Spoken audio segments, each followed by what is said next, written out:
I am James Washington, 74 years old and somehow still reeling from wounds my own children inflicted. As a retired postal supervisor who worked 43 years for the government, I thought I'd earned respect and dignity in my golden years. But 2 weeks after we buried Beverly, they invited themselves over for what they called a family meeting.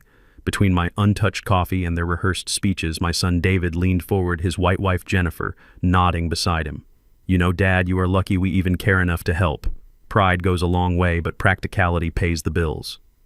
I simply set my mug down and listened. That night I opened Beverly's secret folder and called the lawyer about activating the Portugal plan. Before I continue this story, let me know where you are watching from in the comments below.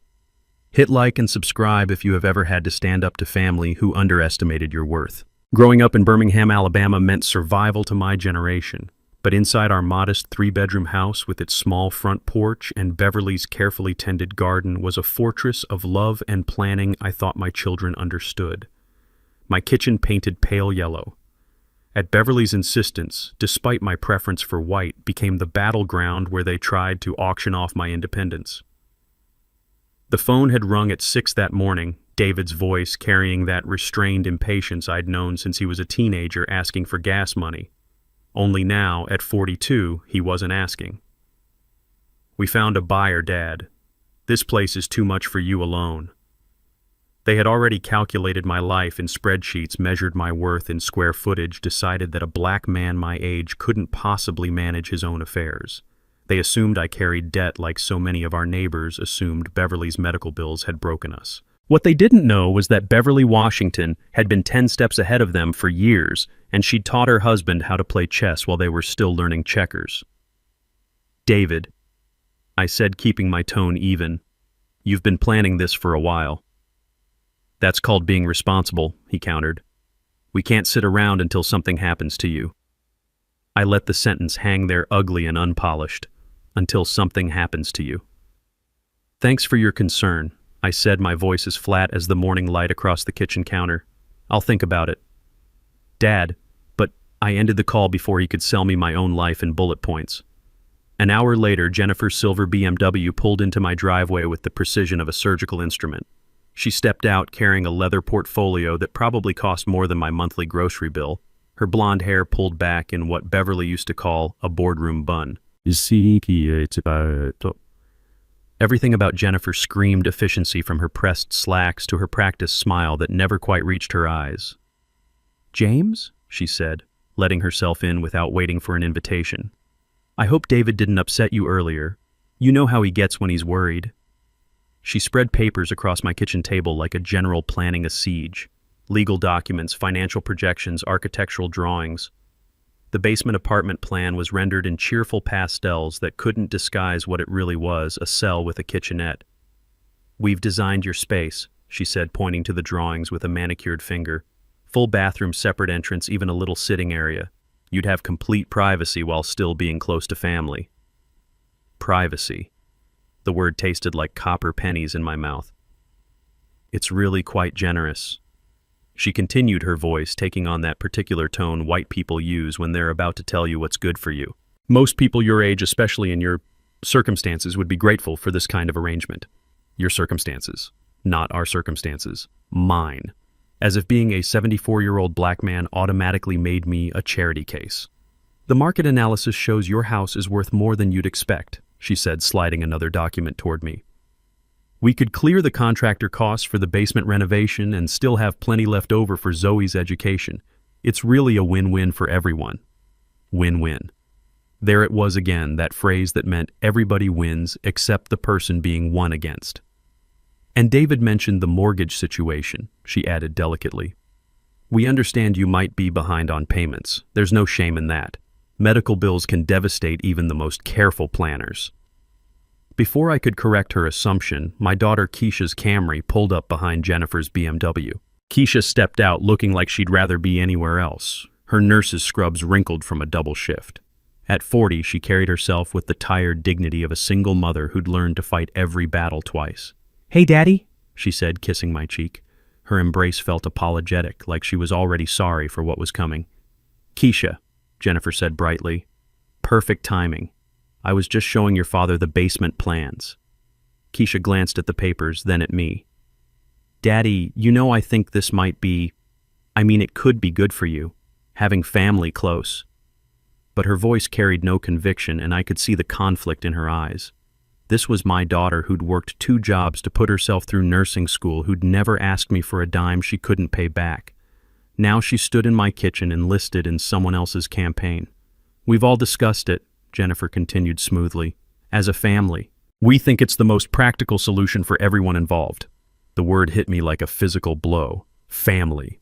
As if the 3 of them had held a board meeting about my life and voted me off the island of my own independence. I looked at Keisha, really looked at her. The dark circles under her eyes, the way she held her shoulders like she was carrying invisible weight. When did this meeting happen? I asked quietly. She couldn't meet my gaze. Last week, at David's house. We're worried about you, Daddy, living here alone. Last week. While I was still finding Beverly's reading glasses on random tables and hearing her voice in empty rooms, they'd been planning my future around someone else's dining room table. We know what's best for people your age, Jennifer said, her smile growing more fixed. The statistics on elderly men living alone are quite sobering. People your age. Not you specifically, James Washington, who'd run a postal facility with 200 employees and never missed a day of work in 43 years. Just people your age, a demographic to be managed and relocated. The realization hit me with crystal clarity. This wasn't about my well-being. This was about liquidating an asset that happened to have my name on it. And Beverly. God rest her soul, had seen it coming long before I had. After they left, I stood in the hallway for a long time. The late morning light slanted through the front windows, catching dust on the console table. Beverly's reading glasses were still there, folded neatly on top of a paperback she'd never finish. I reached out to touch them, then stopped. Touching them felt like a step I wasn't ready to take. My feet carried me without thinking to her study. The room smelled of lemon oil and the faint trace of her perfume, something floral and subtle that clung to the curtains. Her desk was exactly as she'd left it, pen resting diagonally across a yellow legal pad, the corner of an envelope peeking from under a stack of papers. I sat in her chair. The leather was worn smooth where her elbows had rested. For the first time in 2 weeks, my shoulders eased. There was a bottom drawer on the left stiff from years of sticking. I pulled it open. Inside were the usual layers of life-old tax returns, appliance manuals, greeting cards from grandchildren. Beneath them, my fingers found the edge of a pale blue folder. It was heavier than it looked. The paper inside shifted with a faint whisper, like it knew it had been waiting for me. I didn't open it immediately. I set it on the desk and rested my palm on the cover. A yellow sticky note was attached to the front. Beverly's handwriting in tidy block letters. When they circle you like vultures, use this. I sat there, the late morning light warming the side of my face, and for the first time since the funeral, I felt something other than loss. It wasn't hope, not yet, but it was direction. When I finally opened the folder, the first thing I saw was a stack of financial statements. Bank accounts I didn't recognize, not the joint accounts we'd had for decades, but individual ones, all in Beverly's name. One was from a small credit union in another county, another from an online bank I'd never heard her mention. Each had modest sums, $8,400 here, $12,200 there. Not fortunes, but enough to make me wonder why they'd been kept separate. Under the statements were property documents. My breath caught when I saw the first, a deed for a villa in the Algarve region of Portugal purchased 10 years ago. The owner's name, Beverly Marie Washington. No mention of me. I flipped to the next page. A letter from a law firm in Lisbon dated last spring confirming the property's current value and offering to manage a rental contract. Beverly had declined in a handwritten note at the bottom. Not yet. Keep private. Private. The words sat there like a secret she'd kept even from me. There were more documents. Life insurance policies I'd never signed, all naming beneficiaries I expected David and Keisha. But one caught my eye, a newer policy, much smaller, with only one beneficiary listed, Zoe Washington. No mention of her parents. I leaned back in Beverly's chair. The lemon-scented polish in the wood seemed stronger now, mixing with the metallic taste that had risen in my mouth. Beverly had always been deliberate. She didn't forget things. If she'd kept this from me, it wasn't oversight, it was strategy. I picked up a smaller envelope tucked into the back of the folder. Inside was a letter dated 2 years ago, written in Beverly's looping cursive, James, if you found this, I'm gone, and if I'm right, the calls have already started. They will circle you, not because they need you, but because they want what you've built. I've watched it for years. Small comments, questions about money, the way they count what isn't theirs yet. You've always given them the benefit of the doubt. I stopped doing that long ago. The house is yours. It stays yours. I paid it off so you'd never have to answer to them about it. But I also knew they'd try to make you believe you couldn't manage alone. That's why there's a second plan. The villa in Portugal is for you, but not on paper yet. You'll find instructions in the back. Follow them if you need to disappear for a while. Sometimes the only way to win is not to play their game. Don't let our children mistake your kindness for weakness, James. And don't let them mistake their inheritance for an entitlement. They'll learn the difference between what they want and what they've earned. Beverly's voice was in my head as I read, calm, even not angry, but certain. I turned to the back pocket of the folder. There was a typed page with contacts for the Lisbon law firm, a local caretaker named Ana Santos, and a key taped to the paper. Next to the key was a note in Beverly's hand, "Trust Anna. She owes me her life. Long story." I let the paper fall onto the desk. My pulse was steady, but my mind was racing. Beverly had seen this day coming before I'd even noticed the storm clouds gathering. She'd watched our children calculate our worth while I'd been proud of their success, blind to the fact that they'd begun to see us as assets rather than parents. For the rest of the afternoon, I moved through the house like a man walking in two timelines at once. Every object I passed, the framed photo of David at his college graduation, Jennifer's ceramic vase from their wedding, Keisha's nursing school diploma, Zoe's crayon drawing of our garden, now felt like evidence in a case I hadn't known I was building. In the kitchen, I found myself staring at the spice rack Beverly had arranged by height, not alphabetically. She'd always said it looked better that way, but now I wondered how many small, deliberate choices she had made that I'd never questioned. I poured myself a glass of water and stood at the sink watching the late afternoon light turn the garden gold. I remembered the last conversation Beverly and I had about the kids before she got sick. "They love you," I'd said, irritated that she'd been distant with David during his last visit. "They love the version of me that helps them," she'd replied. "The version that says yes." I dismissed it at the time as one of her darker moods. Now it played back in my mind like a warning I'd ignored. That evening, David called again. I didn't answer. He left a voicemail. "Dad, just think about what I said. We can make this easy for you. Don't make it harder than it needs to be." Easy for him, maybe. Jennifer texted an hour later. "We'll come by Saturday to talk. Bring Zoe. It'll be good to see you." The phrasing wasn't lost on me. Bring Zoe, like I was the guest, not the host. I put the phone face down and went back to Beverly's study. The folder was still on the desk. I opened it again, this time studying the insurance policy naming Zoe. The date was from last year, well after Beverly's diagnosis. She'd made a choice. As the night settled over the house, I turned on the lamp in the study. The warm pool of light caught on the edge of a photograph tucked in the back of the folder. It was of Beverly and Zoe in the garden, both wearing straw hats, their hands dirty from planting herbs. Beverly's arm was around Zoe, her smile wide and unguarded. On the back, Beverly had written, "Teach her how to keep what matters." I sat with that photograph for a long time.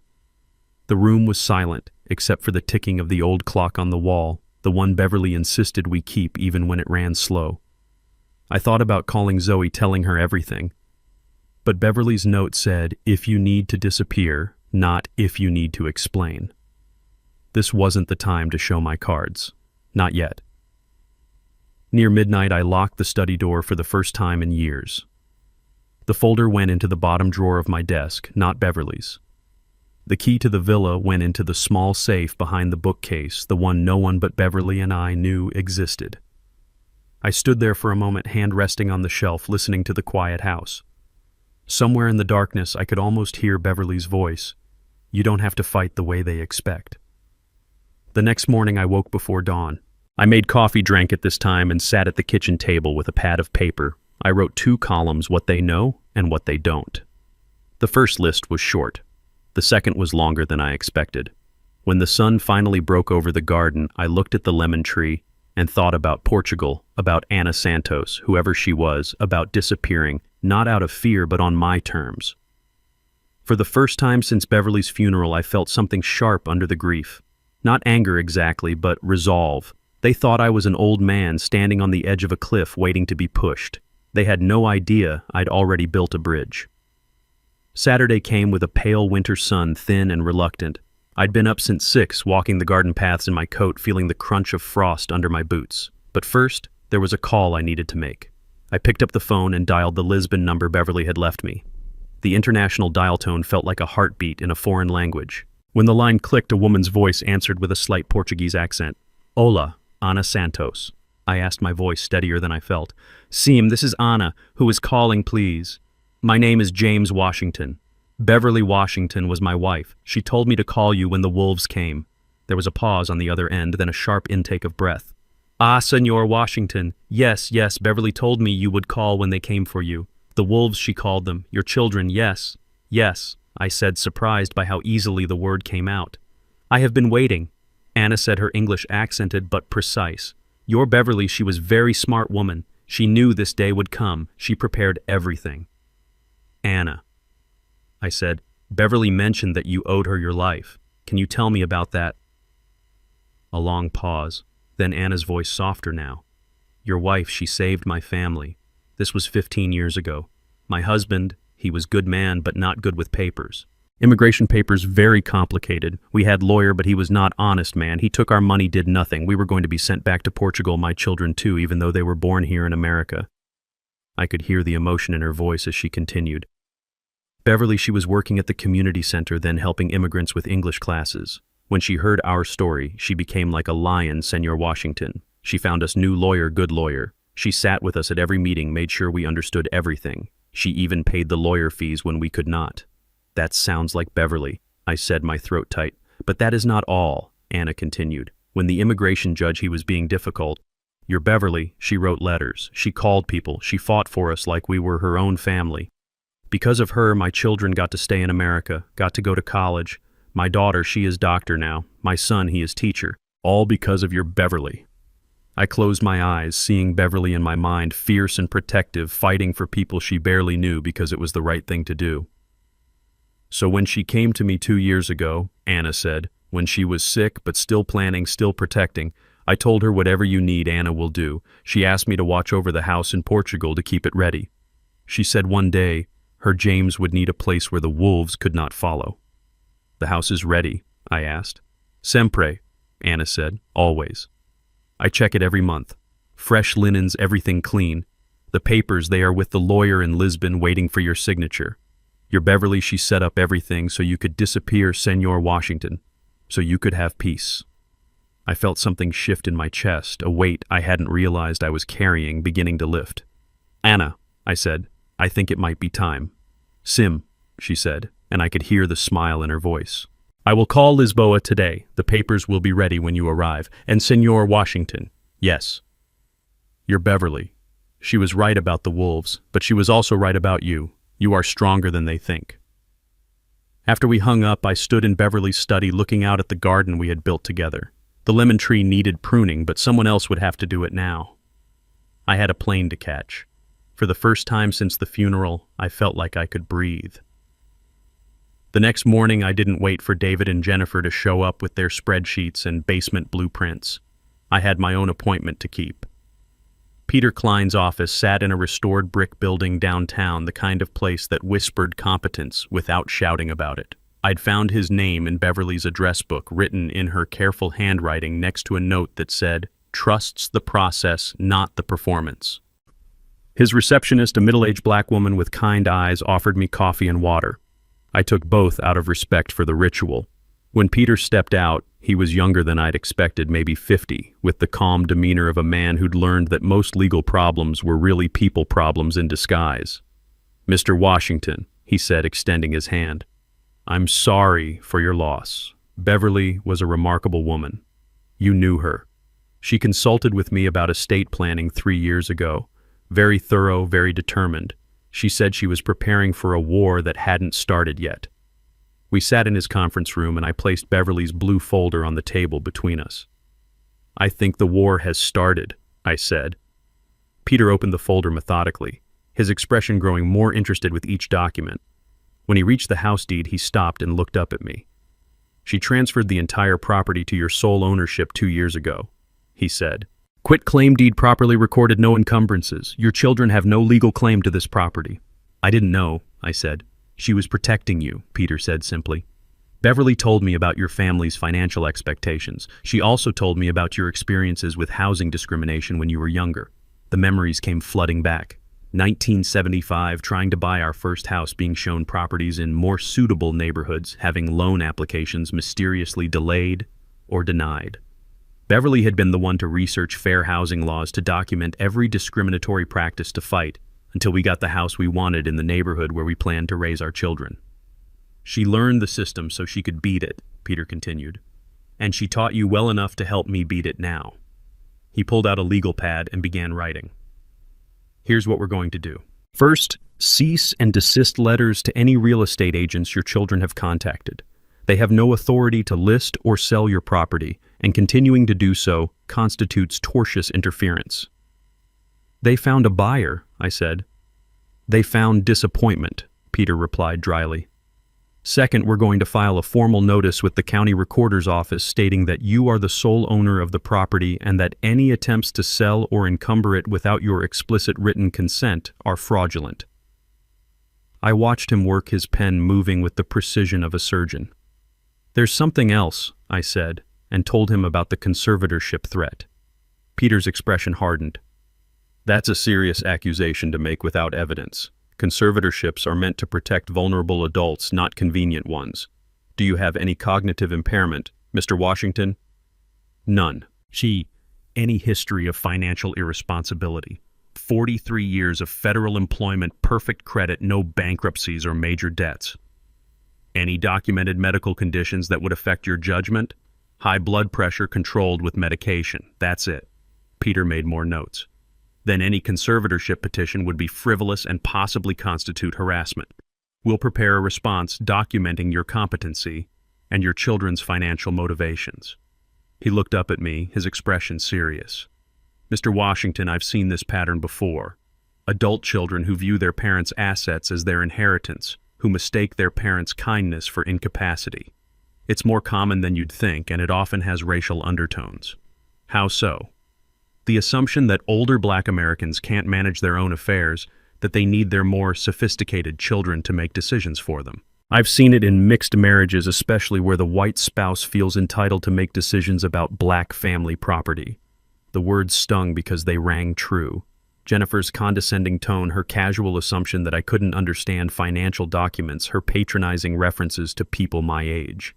Beverly saw it too, Peter continued. She was very specific about protecting you from what she called well-meaning theft.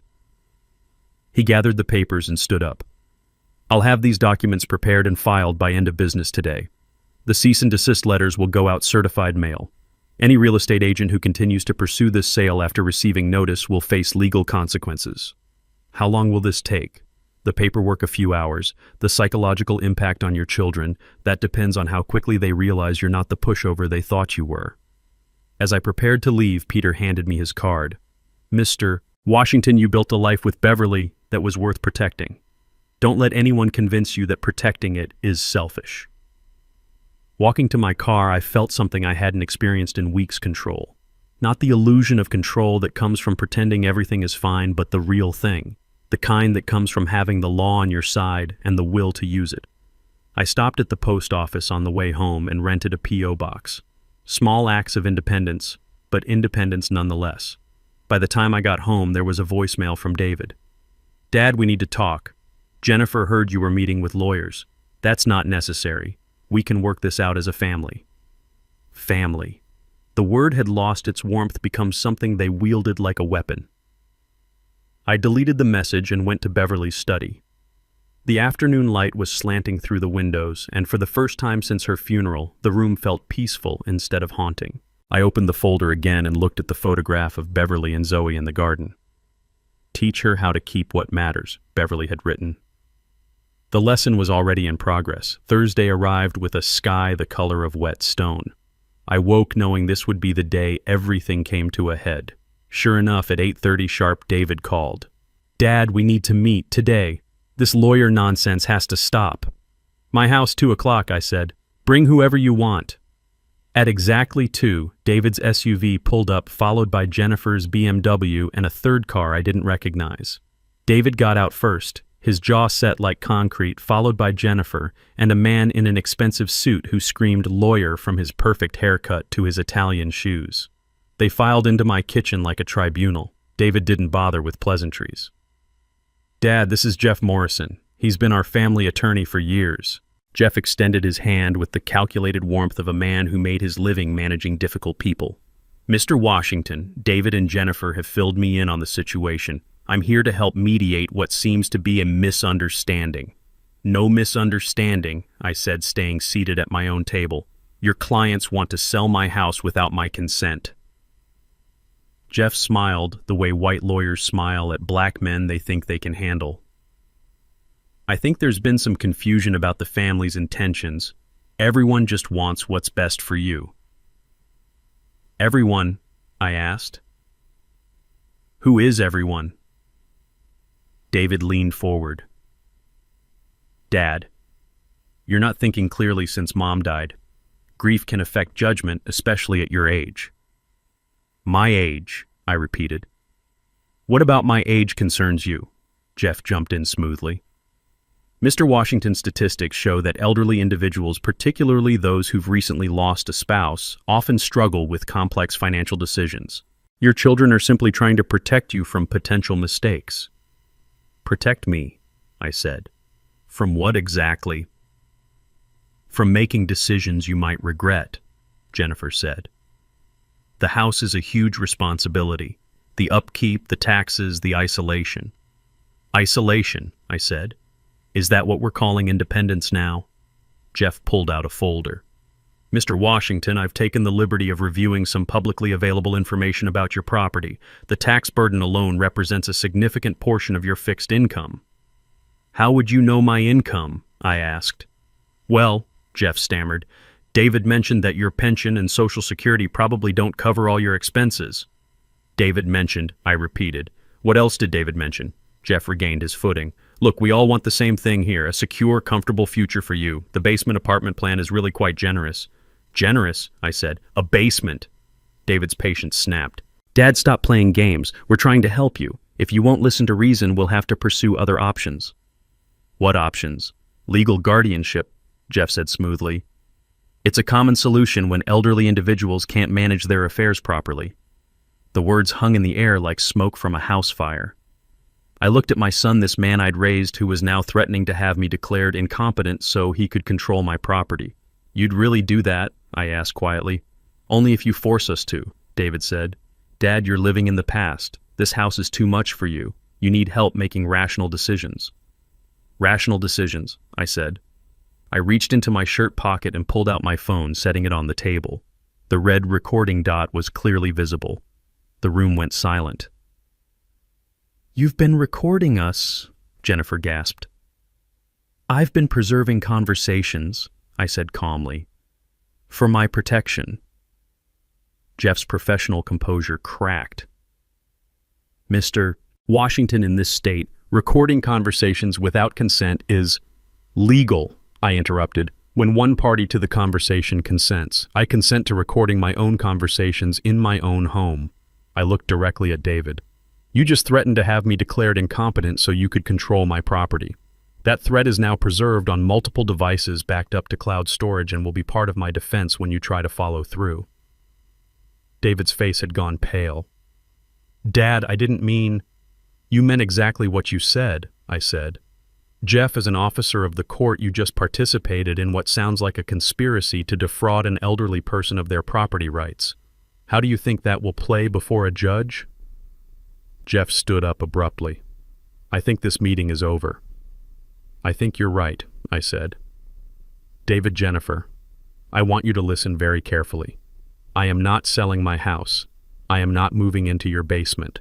I am not turning my financial decisions over to you, and if you pursue any legal action to force me to do otherwise, I will defend myself with every resource at my disposal." Jeff was already heading for the door. "David, Jennifer, I think we need to reconsider our approach here."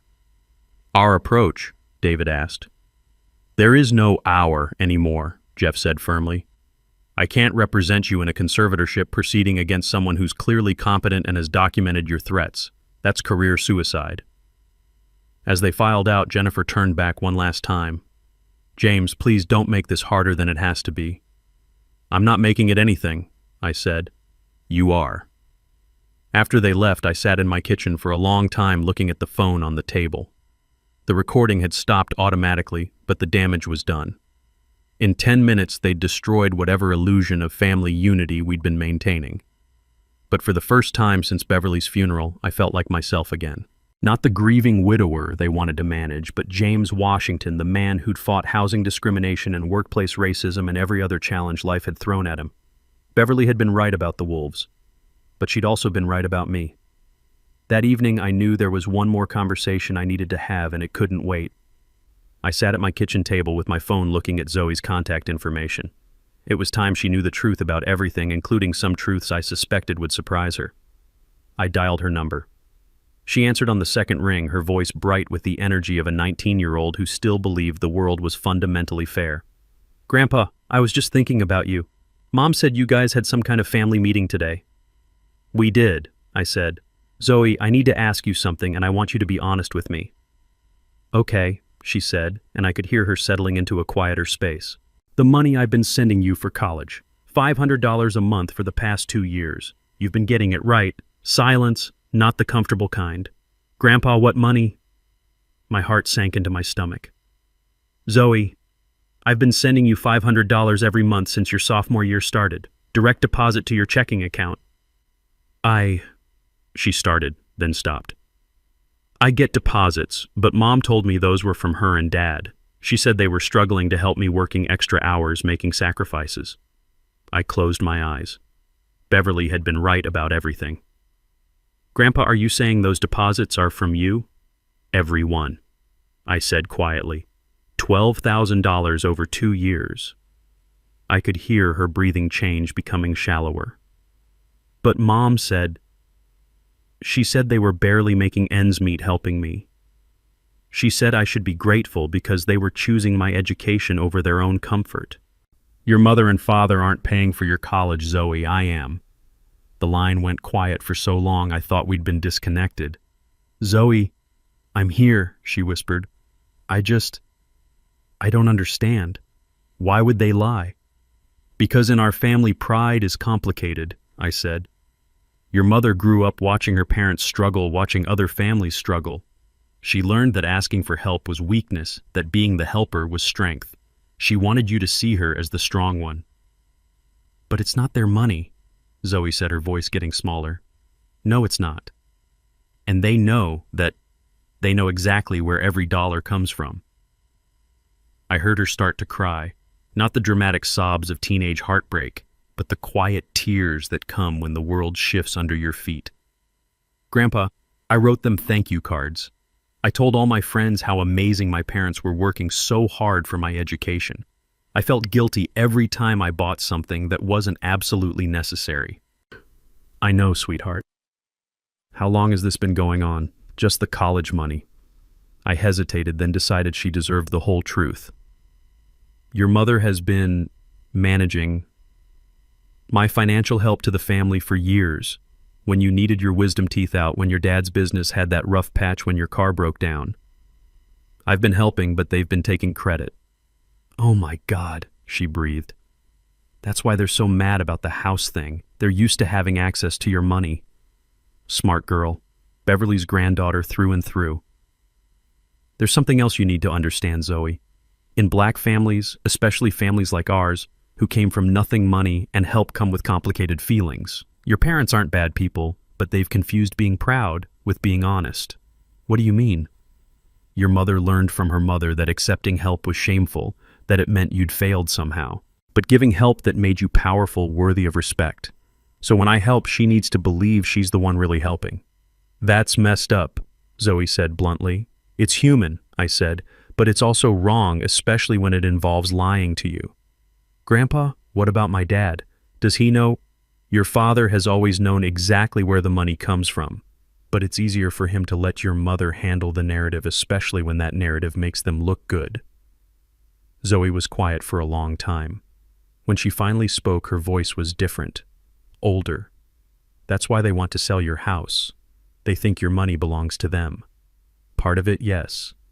And the basement apartment thing. A way to control my spending while still having access to my resources. That's disgusting, she said, and I was proud of the anger in her voice. Good anger, righteous anger. Zoe, I want you to know that helping you has been one of the greatest joys of my life. Your education, your future, that's worth every penny. But you deserve to know who's actually making it possible.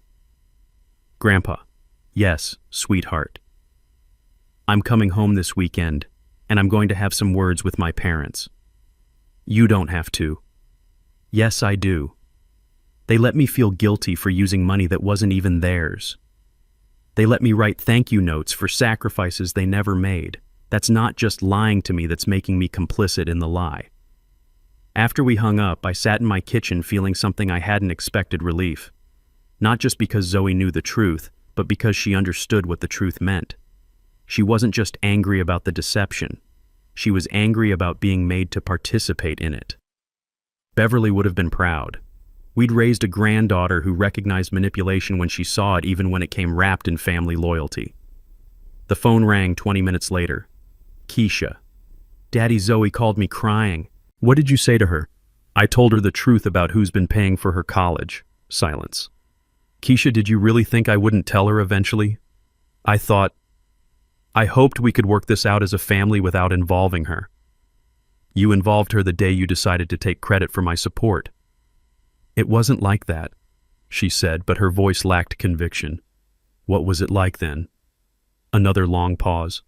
I wanted her to be proud of us, to see that we could take care of her. You can be proud of helping without lying about who's doing the helping. Daddy, I'm sorry, we've been struggling, and when she thanked us, it felt good to be seen as successful parents. At my expense. Yes, she said quietly. At your expense. I'm sorry. It wasn't enough, but it was a start. The moving company arrived at David and Jennifer's house on a crisp Monday morning at exactly 7:30. I had specifically requested that time because I knew David would be getting ready for work, and Jennifer would be visible in her kitchen window making her organic smoothies and checking neighborhood social media on her iPad.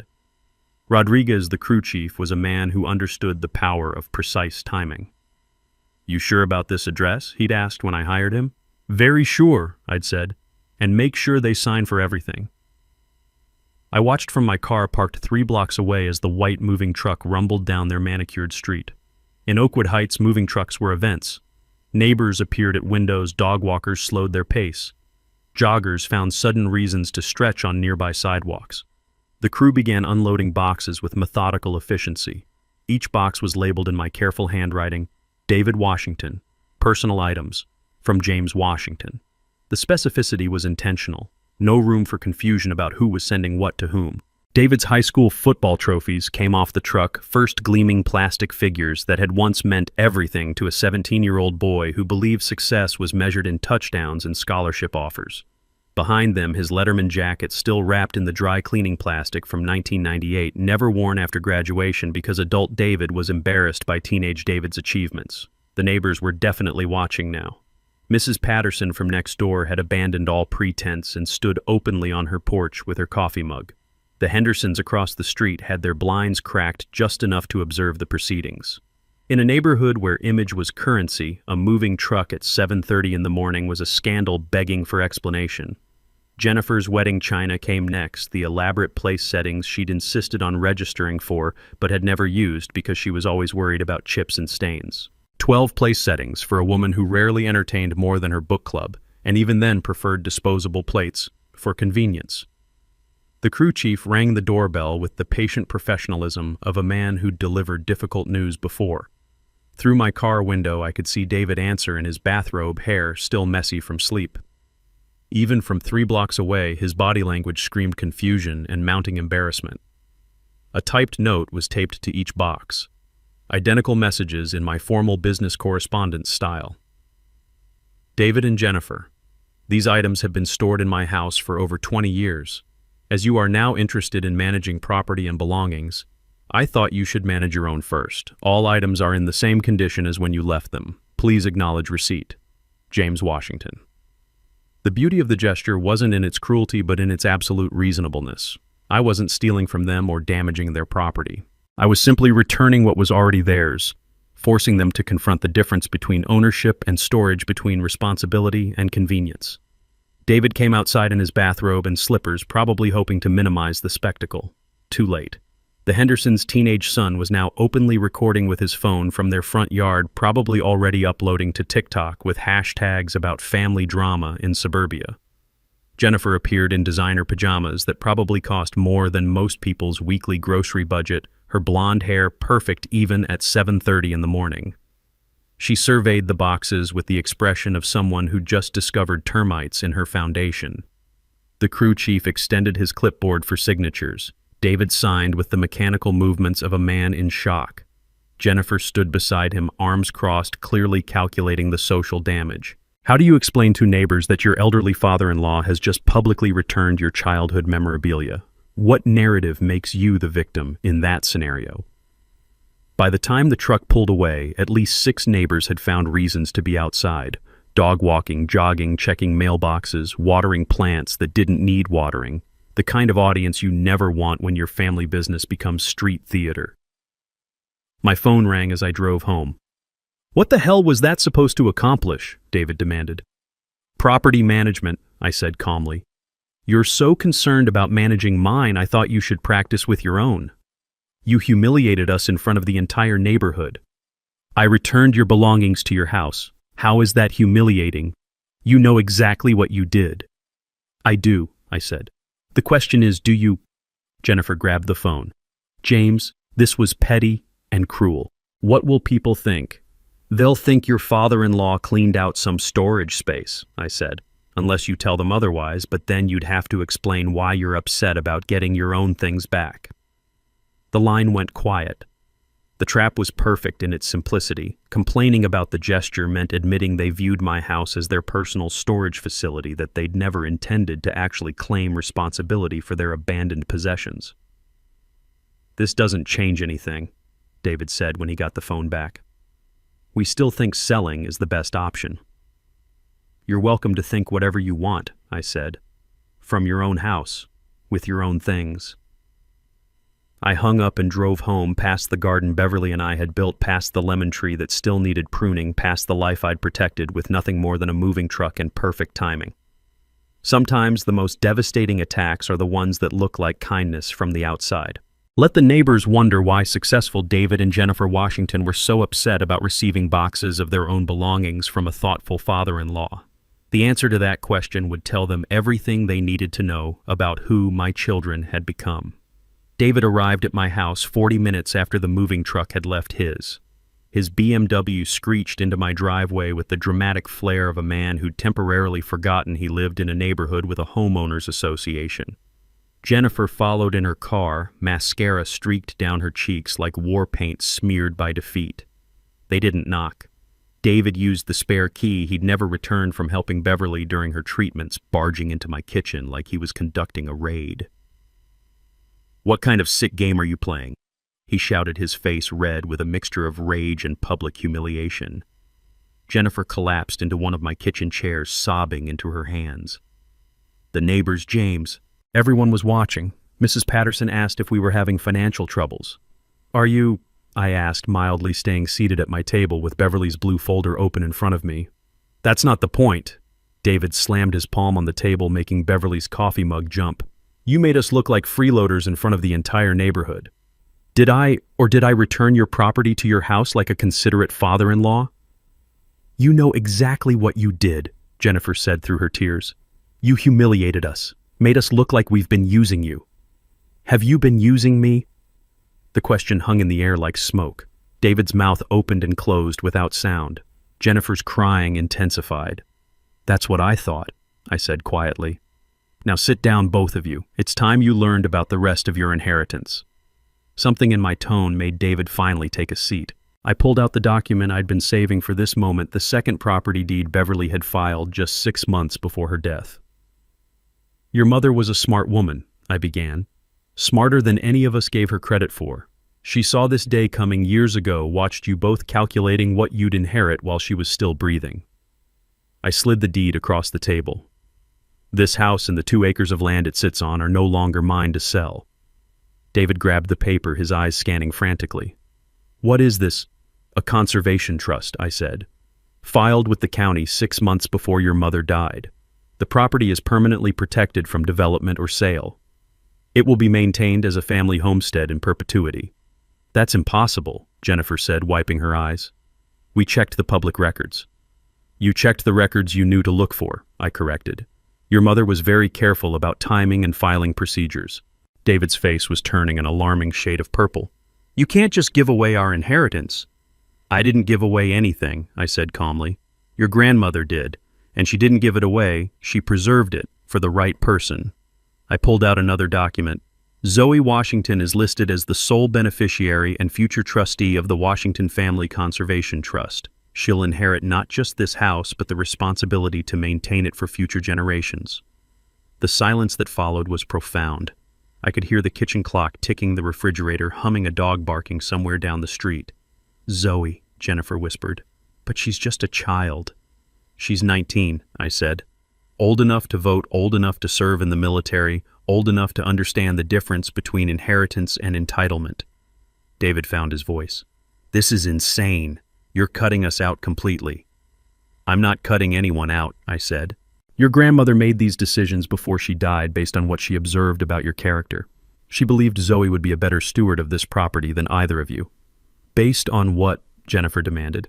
Based on watching Zoe spend summers here helping with the garden while you two spent them complaining about property taxes. Based on watching her ask what she could do to help while you asked what you could get. Based on understanding that some things matter more than money. I stood up and walked to the window, looking out at the garden Beverly and I had built together. Your grandmother used to say something that I didn't understand until recently. This family has a history of treating its elders like assets rather than ancestors. She meant her parents, my parents, the way families like ours sometimes lose sight of respect in pursuit of resources. I turned back to face them. She saw you both doing the same thing to us. Counting our house, our savings, our social security payments like they were already yours, planning our funerals before we were dead. David stood up abruptly. That's not fair. Neither is threatening conservatorship proceedings against a competent adult because he won't sell his house, I replied. Neither is lying to your daughter about who's paying for her college. Neither is treating your father-in-law's grief as an opportunity for real estate speculation. Jennifer looked up at me with red-rimmed eyes.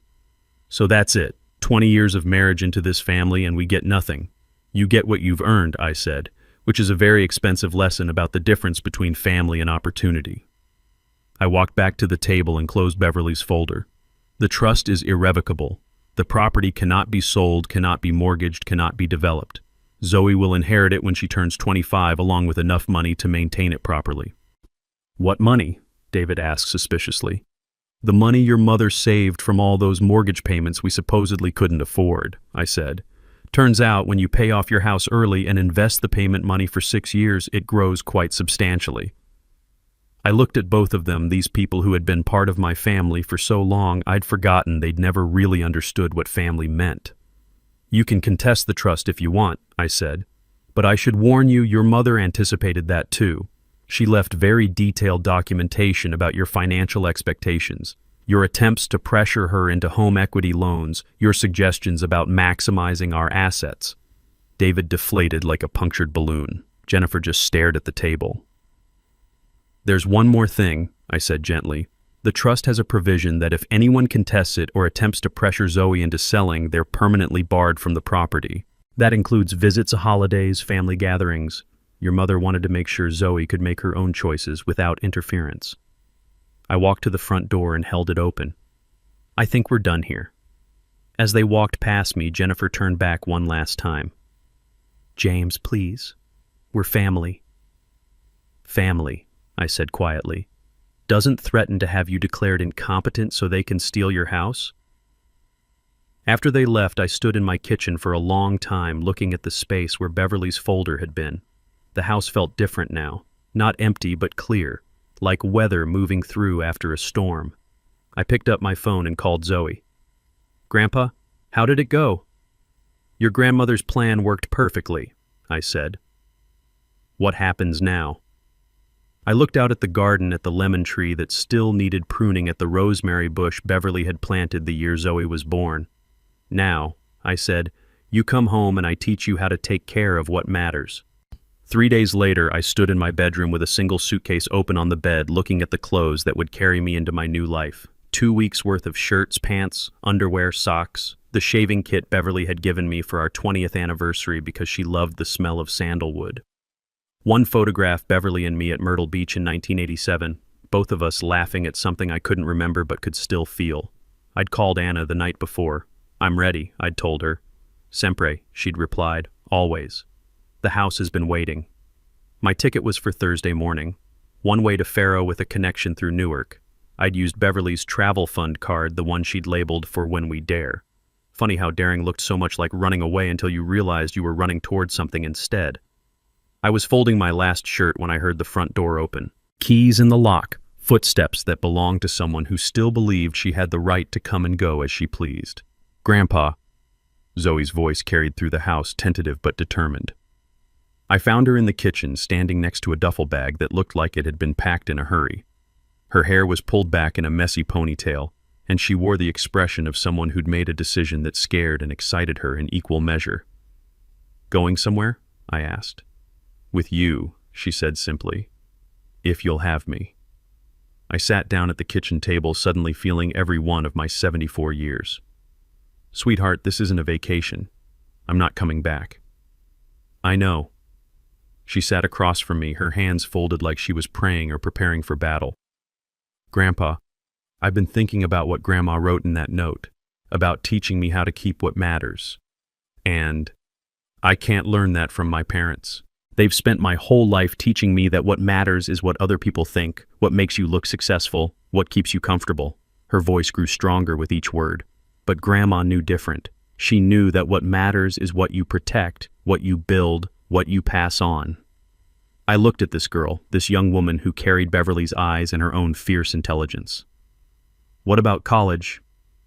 "I talked to my advisor.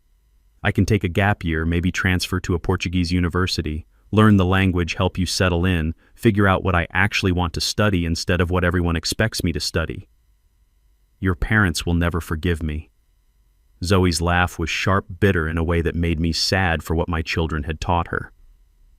"My parents are worried about their social standing in a neighborhood where they can't afford to live driving cars they can't afford to buy, maintaining a lifestyle that depends on other people's money. I don't need their forgiveness for choosing something real." She pulled a folded paper from her pocket. "Besides, I wrote them a letter, told them exactly why I'm leaving and what they'd have to do to earn me back. It's not cruel, but it's honest." I thought about Beverly's letter, about the way she'd seen this moment coming and prepared for it. "You know, there's no guarantee this will work out. Portugal is a foreign country. The language is different. The culture is different." "Good," Zoe said firmly. "Maybe different is exactly what I need." I studied her face, looking for doubt, for the kind of romantic idealism that would crumble at the first real difficulty.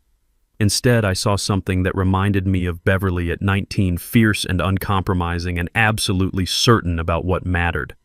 "There's something else," I said, reaching for my phone. "Anna mentioned that your grandmother left some things for you in Portugal. A college fund," she said, "but bigger than what you'd need for tuition." Zoe's eyes widened. "How much bigger?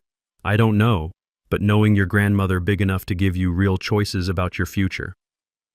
The flight to Portugal felt like traveling backward through history.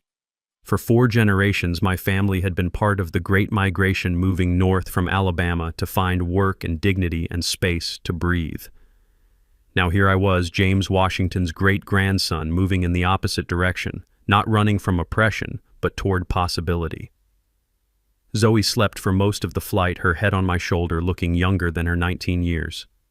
I watched the Atlantic pass beneath us and thought about Beverly, about how she'd somehow known this day would come and prepared for it. Not just the house and the money, but Zoe herself. She'd been preparing Zoe for this moment without any of us realizing it. The conversations about family history, the stories about ancestors who'd made hard choices and lived with the consequences. The way she'd taught Zoe to see beyond surface appearances, to question what adults told her, to value independence over approval. Beverly had been raising a granddaughter who could choose Portugal over comfort, truth over convenience, possibility over security.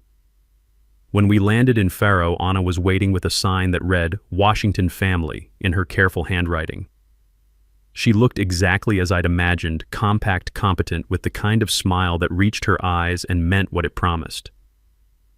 "Senor Washington," she said, embracing me like an old friend, "and this beautiful girl must be Zoe." "You knew I was coming?" Zoe asked, accepting Anna's hug with the easy grace of someone raised by Beverly Washington. "Your grandmother told me," Anna said simply. "She said one day James will need to disappear, and when he does, the girl will follow. Make sure there's room for both of them." We drove through countryside that looked like a postcard, white houses scattered across green hills, olive trees that had been growing since before America was a country. Anna pointed out landmarks, markets, the beach where the locals swam, the cafes where she'd introduce us as Beverly's family. "Your grandmother visited once," Anna told Zoe as we turned into the lane with stone walls.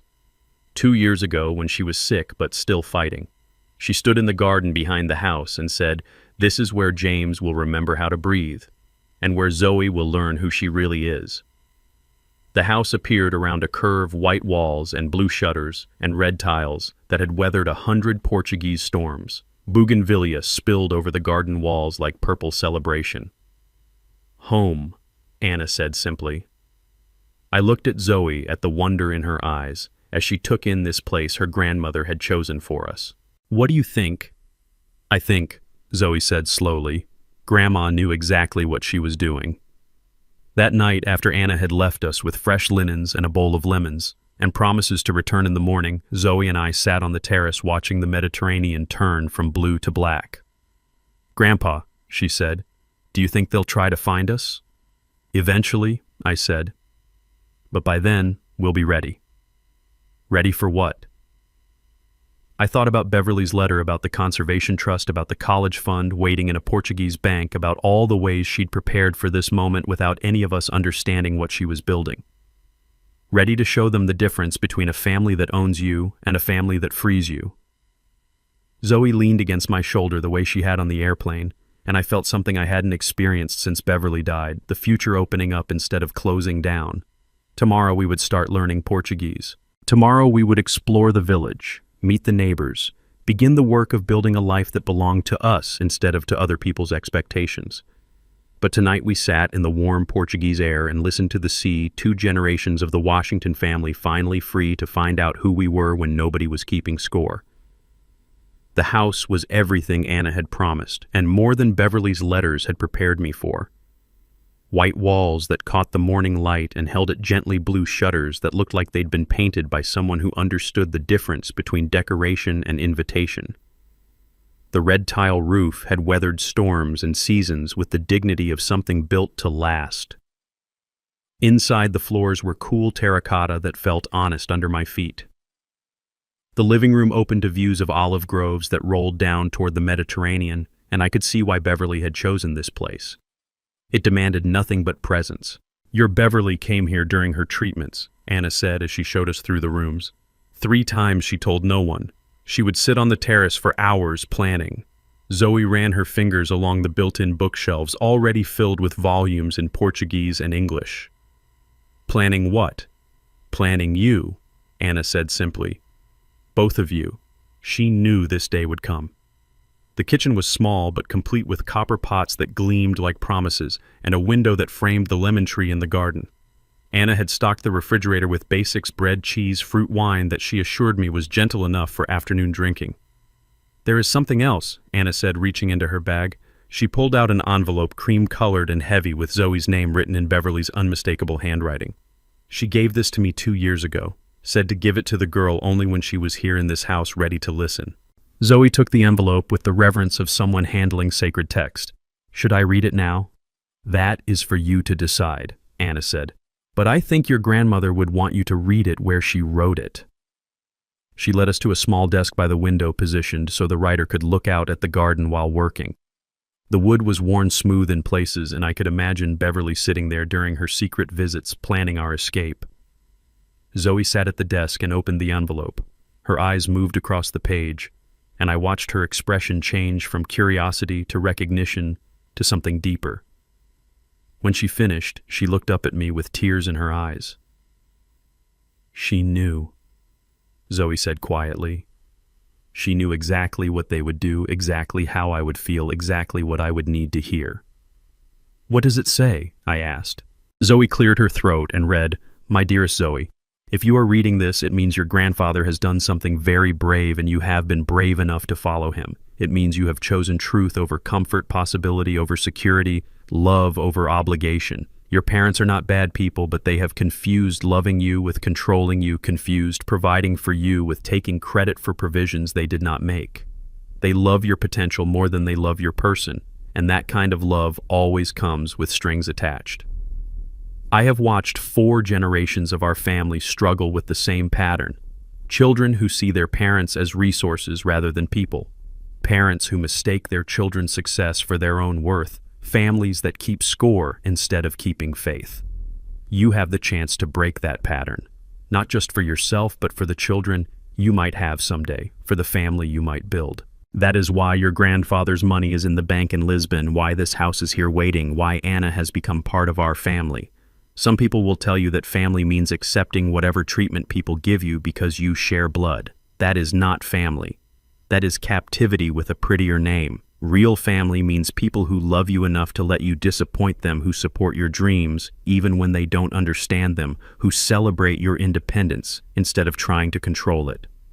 Your grandfather understands this. That is why I chose him 45 years ago and why I am trusting him to help you understand it now. Be brave, my darling girl. Be honest.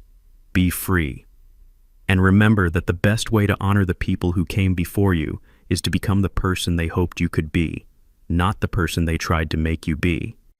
The room was quiet when she finished reading, filled only with the sound of wind through the olive trees and the distant conversation of the sea. Anna wiped her eyes with a handkerchief that looked like it had absorbed many tears over many years. Your grandmother, she understood something most people never learn. That love without freedom is not love, is possession. She stood and walked to the window looking out at the garden. She told me about her first husband's family, how they tried to make her small, how they wanted her to be grateful instead of equal. She said she learned then that some families are prisons and others are launching pads. "What kind of family are we building here?" Zoe asked. Anna turned back to us with the smile of someone who had found her answer through hard experience. "The kind that teaches you to fly, not the kind that clips your wings." We spent the afternoon exploring the house and garden. Anna showed us where the hot water heater lived, how to work the temperamental shower, which plants needed daily watering, and which preferred to be left alone. Practical information, but delivered with the care of someone passing down family knowledge. "Your Beverly planted the rosemary herself," Anna said, pointing to a robust bush near the kitchen door. "She said it would remind James of home. And the lemon tree she chose because Zoe would need to learn that some things take time to grow, but are worth the waiting." As evening approached, Anna prepared to leave. "Tomorrow I will take you to the bank in Lisbon. Your grandmother's gift is waiting there. Then to the market to meet people to begin your Portuguese life." After she left, Zoe and I sat on the terrace with glasses of the gentle wine Anna had recommended. The Mediterranean stretched before us, vast and patient and utterly indifferent to our small human dramas. "Grandpa," Zoe said, "do you think we made the right choice?"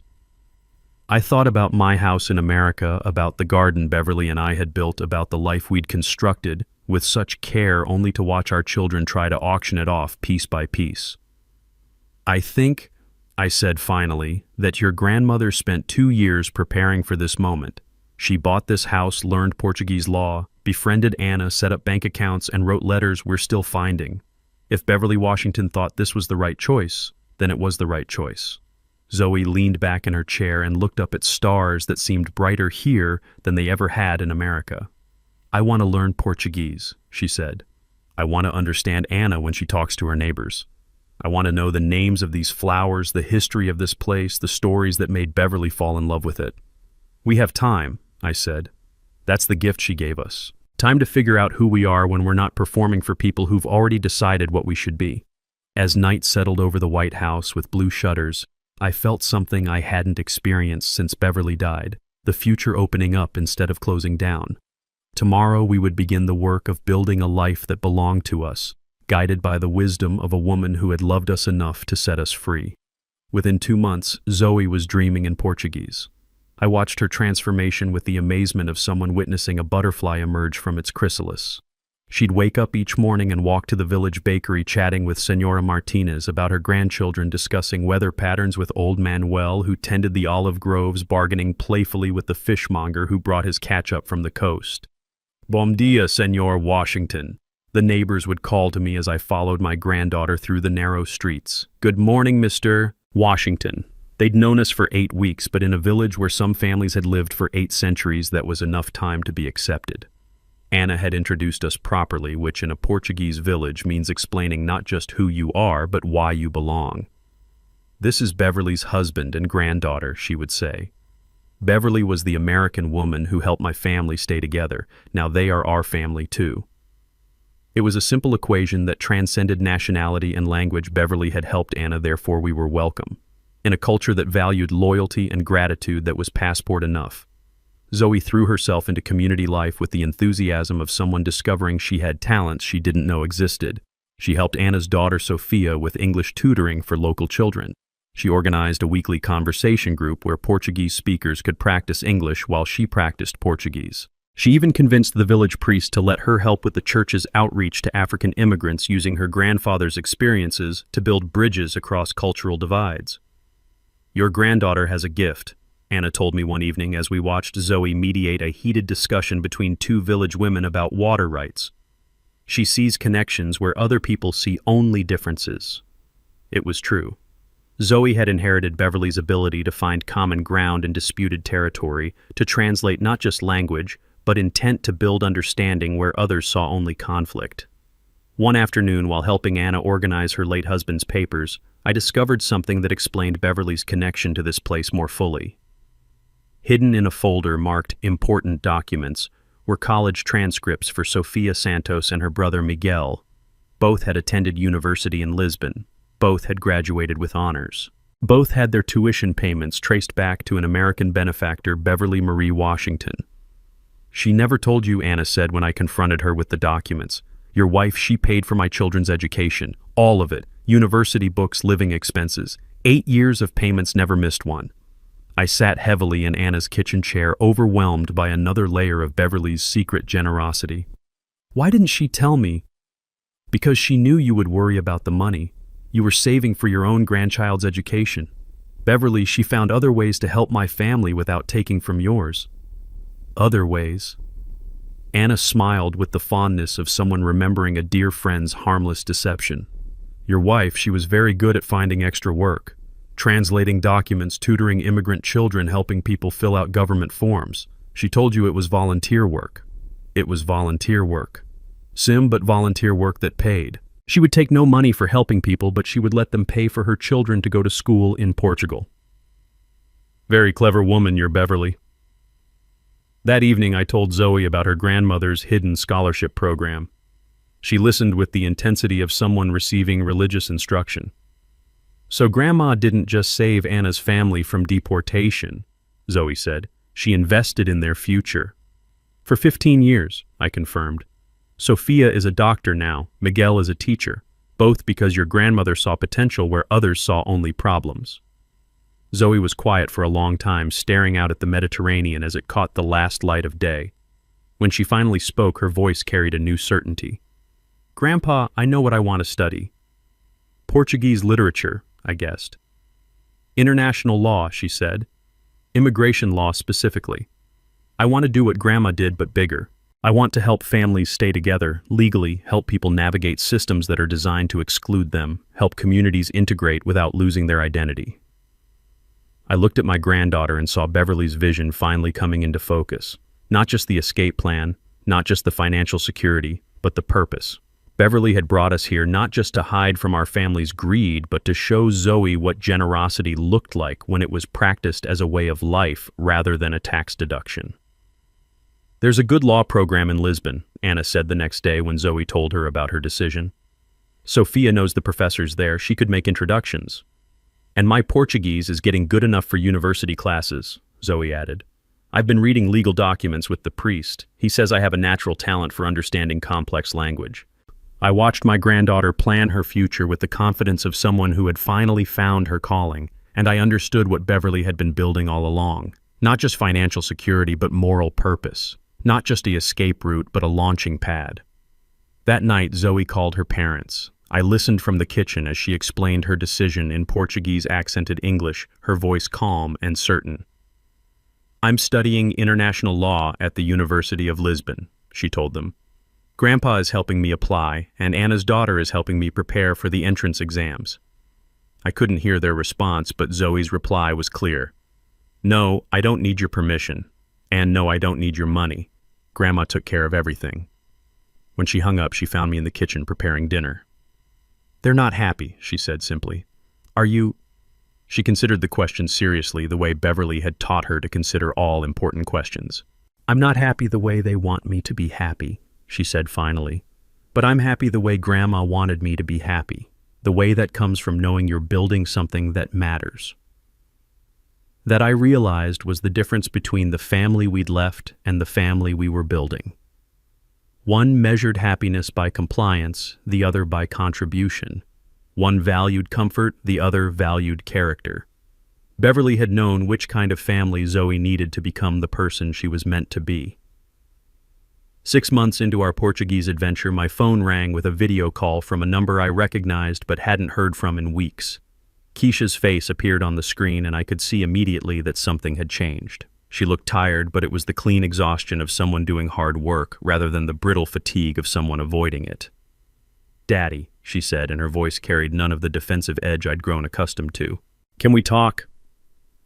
Zoe was at the kitchen table reviewing Portuguese legal texts for her university entrance exam. She looked up when she heard her mother's voice but didn't move to join the conversation. Smart girl. She'd learned that some conversations require space to breathe. "We can talk," I said, "but I want you to know up front that I'm not coming home and I'm not changing my mind about the house." "I know," Keisha said quickly. "That's not why I'm calling. I'm calling to apologize. Really apologize, not the kind where I explain why I was right to be wrong." I set the phone on the counter where both Zoe and I could see the screen. "I'm listening." "I've been going to therapy," Keisha began. "Started right after you left. At first I went because I was angry at you for making me look bad in front of my daughter. But Dr. Martinez, she has a way of asking questions that make you see things differently." She paused, gathering herself. "She asked me to trace back when I stopped seeing you as my father and started seeing you as a resource. When I stopped asking what you needed and started calculating what you could provide." "When did that happen?" I asked gently. "When Jennifer joined the family," Keisha said, and I heard the honesty that costs something to speak. She was so confident about financial planning, about maximizing assets, about thinking strategically. I started seeing our family through her eyes, and her eyes see everything as either an opportunity or an obstacle. Zoe closed her textbook and leaned forward. "Mom, you let her turn Grandpa into a retirement plan."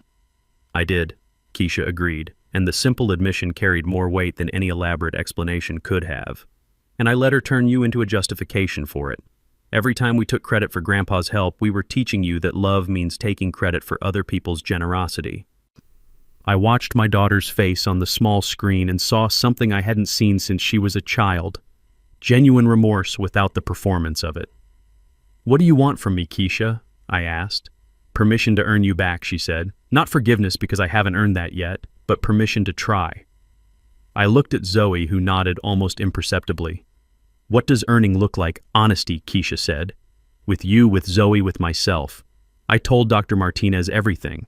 About the money we took credit for, about the conservatorship threats, about how we talked about you when you weren't there. She's helping me understand why I thought that was acceptable. And I'm learning that being a single mother doesn't give me the right to use my father as a bank. That being tired doesn't justify being manipulative. That being scared about my financial future doesn't mean I get to colonize yours." Zoe spoke for the first time. "What about Dad and Jennifer?" Keisha's expression hardened slightly.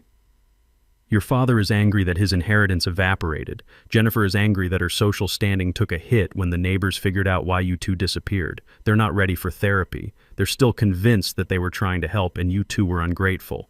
And you—" "I'm grateful that Grandpa loved me enough to set boundaries," Keisha said, looking directly at me through the camera. "Even when it meant losing his family, he chose truth over peace. That's not something a selfish person does." We talked for another hour, carefully and honestly. Keisha told me about her financial struggles, but as information rather than manipulation. She asked about our life in Portugal with genuine curiosity rather than performative concern. She listened when Zoe described her studies without trying to redirect the conversation toward more practical choices. When the call ended, Zoe and I sat quietly for a while. Outside, Anna was hanging laundry on the line that connected her house to her neighbors, a daily ritual that spoke of community and continuity. "Do you think she means it?" Zoe asked. "I think she wants to mean it," I said. "Whether she can sustain the work it takes to mean it, that remains to be seen. Should we let her visit?" I considered the question carefully. "When she's earned it. When she can demonstrate that she sees me as her father rather than her solution to financial problems. When she can spend time with you without trying to convince you to come home and be the daughter they want instead of the woman you're becoming." Zoe nodded thoughtfully. Grandma was right about boundaries. They're not walls to keep people out. They're gates that teach people how to come in properly. 3 months later, Keisha called to tell me she'd taken a second job to pay back the money she'd taken credit for giving to Zoe. 6 months after that, she sent a letter she'd written to Zoe, taking full responsibility for the lies they'd told about my financial contributions. "I want to visit," she said during one of our monthly calls. "Not to convince you to come home, not to check on whether you're managing your money properly, but because I miss my father, and I want to meet the version of my daughter who's brave enough to build her own life. When you're ready," I told her, "the gate will be open." Some reconciliations happen quickly in the heat of emotion and the relief of resolution. Others take time built one honest conversation at a time, one boundary respected at a time, one choice to prioritize relationship over convenience at a time. Keisha was learning that love isn't about getting what you want from people. It's about helping them become who they're meant to be, even when that person is inconveniently different from who you thought they should be. Beverly would have been proud of the progress. Slow, difficult, honest progress toward the kind of family that frees instead of binds. 1 year after our arrival in Portugal, I stood in the garden behind our white house watching Zoe practice her Portuguese with Anna's grandson who was visiting from Lisbon. The conversation flowed between languages like water finding its level, and I marveled at how natural it had become for her to exist in two worlds simultaneously. The trust fund Beverly had established matured on Zoe's 20th birthday, making her independently wealthy in a way that had nothing to do with her parents' expectations or my charity. $200,000 carefully invested and grown over the years, Beverly had been planning our escape. Enough for Zoe to attend any university she chose, to build any life she envisioned, to never again have to calculate the cost of disappointing someone who claimed to love her. "I want to use some of it to expand Anna's immigration assistance program," Zoe told me when the lawyers in Lisbon explained the terms of her inheritance. Grandma would have liked that. She was right. Beverly would have loved seeing her granddaughter choose generosity over security, purpose over comfort.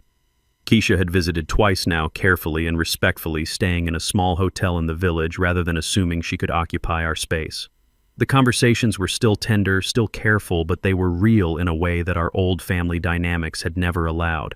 She was learning to see Zoe as an adult rather than a project, learning to see me as a person rather than a resource. David and Jennifer's marriage had not survived the revelation that their lifestyle had been subsidized by the man they'd tried to warehouse in their basement. The divorce proceedings were bitter, and public fought over assets that had never really belonged to either of them. Their Oakwood Heights neighbors had the scandal they'd been waiting for, and both David and Jennifer had learned the hard lesson that social standing built on borrowed money collapses quickly when the borrowing stops. But that was their story to write, now their consequences to manage.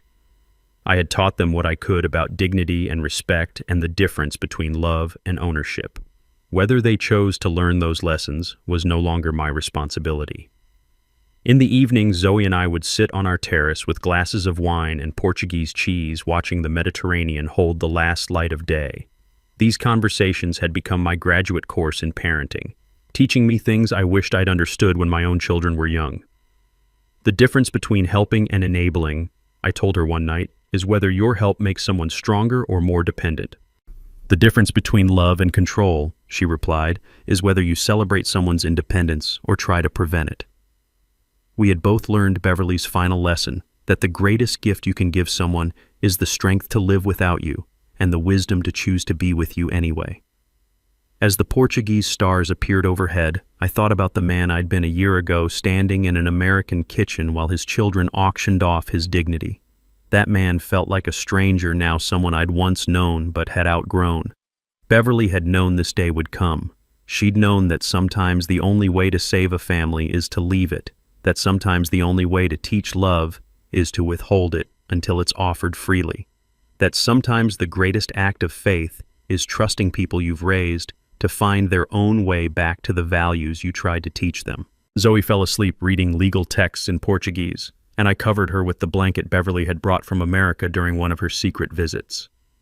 Tomorrow she would wake up and continue building a life that belonged entirely to her, funded by a grandmother's foresight and guided by principles that could not be bought or sold. The house settled around us with the contentment of a place where people were free to become who they were meant to be. In the distance, the sea kept its eternal conversation with the shore, speaking the language of persistence and change, and the patient work of shaping stone into sand. I thought about calling Keisha, sharing this moment of peace and possibility. Instead, I decided to wait.